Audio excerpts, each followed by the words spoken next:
Estamos de volta no programa Viver Direito, falando sobre justiça restaurativa com a doutora Daniele Arlê. E nós falamos um pouquinho desse conceito e vamos falar como que está sendo a dimensão aqui em Belo Horizonte, onde que vocês estão atuando a partir da comissão, como é que tem sido o trabalho? Essa comissão, ela trabalha com a justiça restaurativa, nós dizemos, em 6 ramos diferentes. É óbvio que eles são ramos da mesma árvore e eles não são alinhadinhos, eles estão todos assim interligados. Mas se nós fôssemos representar de alguma maneira linear, que não tem nada a ver com a JR, mas seriam 6 bolinhas, 6 ramos ali presentes nessa árvore da JR. Quais são esses? A justiça restaurativa no próprio Centro Integrado de Atendimento, onde os processos restaurativos acontecem quando aquele conflito infracional já foi judicializado, então o adolescente já infracionou, de alguma maneira já chegou até o Poder Judiciário e ali o curso tradicional do processo pode ser desviado, que nós chamamos, desvio, porque é a diversion do direito americano, para um processo de JR. É um dos ramos, é esse da justiça restaurativa no CIA. O outro é a justiça restaurativa no cumprimento das medidas em meio aberto, que são as medidas aplicadas aos adolescentes que infracionam e são as medidas menos graves, menos gravosas, porque não implicam restrição de liberdade. O terceiro ramo, aí sim, é a aplicação dos processos restaurativos no meio fechado, nas medidas que são de internação e de semi-liberdade, quando o adolescente já está, de alguma maneira, privado da liberdade. Ou seja, isso é importante dizer que isso acontece, porque às vezes as pessoas pensam assim, não, adolescente não pode ser privado de liberdade, mas dependendo, pode. A medida de internação é uma medida prevista na lei, no Estatuto da Criança e do Adolescente, como cabível nos casos em que aquele ato infracional é cometido mediante violência ou grave ameaça, ou até em caso de infrações reiteradas. Ótimo.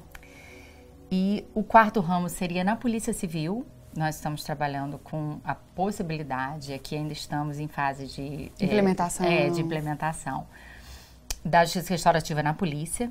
Antes, o adolescente já infracionou, mas antes que ele chegue ao judiciário, esse processo restaurativo é aplicado pela polícia em algumas infrações, que são infrações mais leves.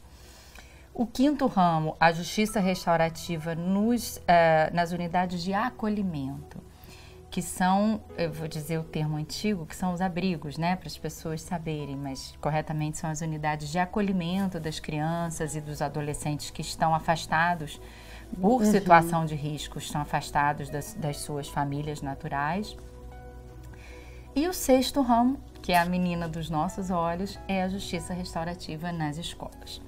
E aqui, este ramo, ele visa a implantação de um núcleo de JR em cada escola pública do Estado e do município de Belo Horizonte, no Estado, nas escolas que tem base territorial aqui em Belo Horizonte, para que o conflito escolar seja tratado através de processos restaurativos pela própria comunidade escolar. E quem que facilita? Quem que é a pessoa que facilita essa justiça restaurativa, Tem sempre um facilitador, não é isso? Que vai conduzir aquele processo. No processo restaurativo, em regra, 1 ou 2 facilitadores. Ele pode usar diversos métodos diferentes. Alguns métodos de JR são a mediação, no caso a mediação penal, os processos circulares e as conferências são os métodos mais conhecidos. E nós estamos procurando levar para a escola o método dos processos circulares. Como que funciona, para as pessoas entenderem mais ou menos assim? É difícil de explicar. É difícil de explicar. Ele, de maneira bem resumida, ele é um processo em que o facilitador vai reunir aquelas pessoas e vai conduzir uma escuta de todos sobre perguntas guias que são feitas ao longo daquele processo. Que geram reflexão consequentemente, essa autoanálise, essa responsabilização e, ao mesmo tempo... O enxergar todos daquele sistema, todas as pessoas que estão envolvidas naquele conflito escolar, não só ele sai daquela coisa umbilical de eu, autor de determinado dano, mas também enxerga como é para a vítima daquele dano, como é para toda a comunidade que foi afetada com o fato dele pichar a parede do banheiro na escola. Então, é um momento, esse processo circular conduzido pelo facilitador, é um momento em que ele vai ouvir todas as pessoas e que eles todos juntos vão poder pensar em soluções para construir um plano de ação, é um plano restaurativo.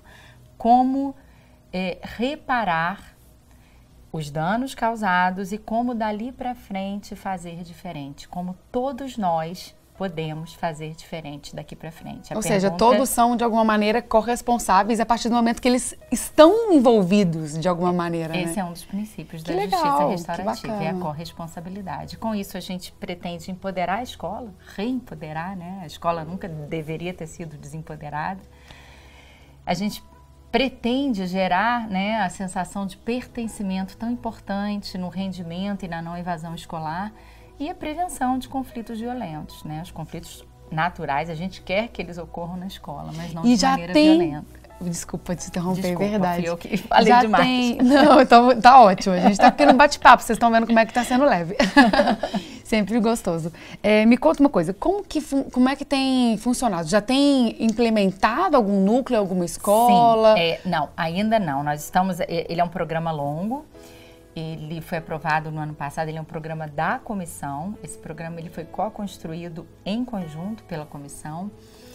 E hoje nós já estamos na fase em que todos os tutores já estão alinhados. Nós temos 20 tutores, que são as pessoas que vão formar os integrantes dos núcleos na escola. Cada escola terá 5 integrantes que vão fazer essa capacitação em JR para poder praticar processos restaurativos em suas escolas. Que bacana. E vocês têm sentido abertura? Como é que está sendo? Porque é um desafio, né, ao mesmo tempo.